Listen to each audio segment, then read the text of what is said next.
Now we move on to the last objective of this lesson. It is the biconditionals. Let us see and recall few of the things which we studied before. Conditional statements, that is if and then. Converses, if B then A. It's like a swapping the first and second sentence. Inverse is about not.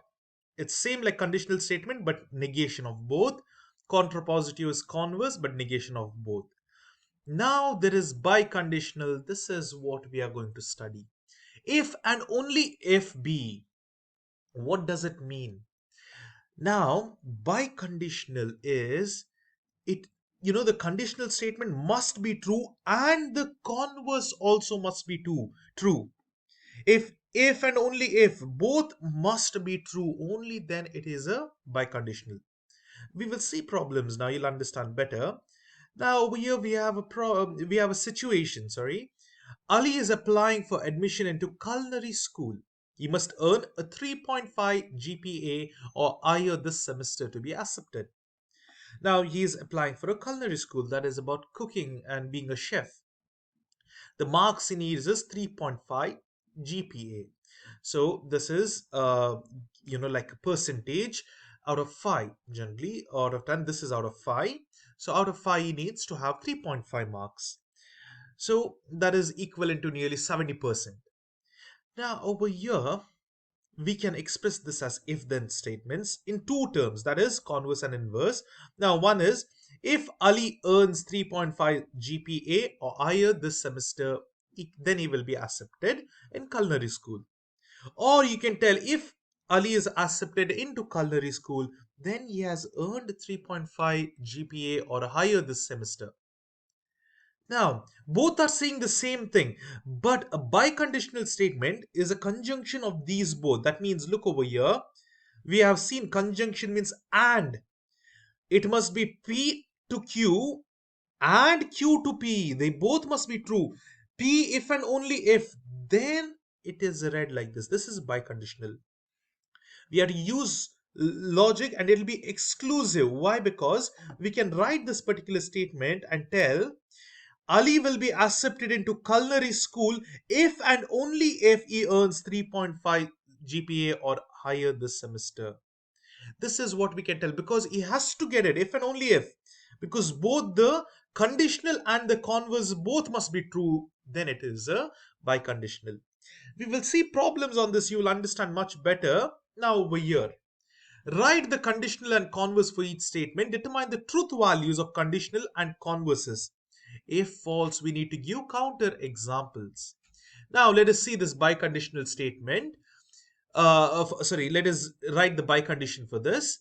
Rasha listens to music when she is in the study hall. Now let us divide this into two. Hypothesis. Rasha is in study hall. Rasha is listening to music. Now you can write it other way around as well. Hypothesis can be Rashna is listening to music, and then conclusion can be in study hall. That'll be the converse. But generally, when we consider these statements, anything that is of action is the conclusion. Rasha is listening to music is somewhat an action, isn't it? So that is the conclusion. Hypothesis is Rasha is in study hall. Now you can see over here there is no if and then. So that is why you must consider them. Now, what will be the conditional over here? If Rasha is in study hall, then she is listening to music. Okay, look at this. If Rasha is in study hall, then she is listening to music. Okay, fine. That is true. Why? Because it's her choice. If she's in study hall, always she'll be listening to music. That may be true. From this given thing, Rasha listens to music when she's in study hall. Yes, this is true. Now, let us write the converse. Converse is, see, this was the conditional. If Rasha is in study hall, then she is listening to music. Swap these both. Now, if Rasha is listening to music, then she is in study hall. Now, is this true? Does this given statement tell whether this is true or false? It might be true, but it may not be true as well. Maybe Rasha is in the kitchen and she is listening to music, or she is out walking, taking a stroll in a park and she's listening to music, or she is in the car and listening to music. There are so many other statements, right? Rasha could be listening to music in cafeteria or anywhere else. So Rasha is listening to music, then she's in study hall is wrong, because if she's listening to music, she can be anywhere. This is how we can analyze the statement. Now that is the converse is false. If we have false, the biconditional cannot be written. Now it is true, if the conditional and the converse is true, then only biconditional is written. Let us see another problem. If two lines are parallel, then they have same slope. Over here we have the hypothesis and conclusion. Conditional is very simple and easy. Write the analysis for this condition. If two lines are parallel, then they have same slope. Absolutely true. Parallel lines means they are having same slope. So it is correct. Now write the converse. If two lines have same slope, the second part, if two lines have same slope, then they are parallel. Again, it is true. If two lines are having same slope, then they are parallel. Yes, it is true. So now biconditional can be written as, see over here, the given condition. If two lines are parallel, if and only if they have same slope. Now you're telling it is a particular reason. If and only if they have same slope, they are parallel. Why? Because the conditional and converse both were true. This is how we solve this problem. We will see a check problem. Now this is for you guys. Please pause the video now and please try to go through the problem by yourself. Okay?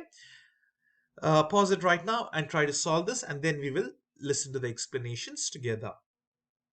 I hope you have tried pausing the video, you have tried to solve this. Now let us see over here. Now write the conditional. If the triangle is isosceles, then it has at least two congruent sides.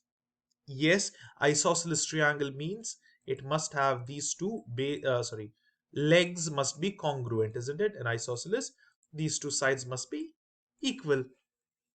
That is true. Now over here, if a triangle has at least two congruent sides, then it's isosceles. That is again true. Why? Because if two sides are equal or congruent, congruent means same or equal, then it is isosceles. Yes, that is also correct. Now what is the next? Biconditional. Now this is important. What is biconditional over here?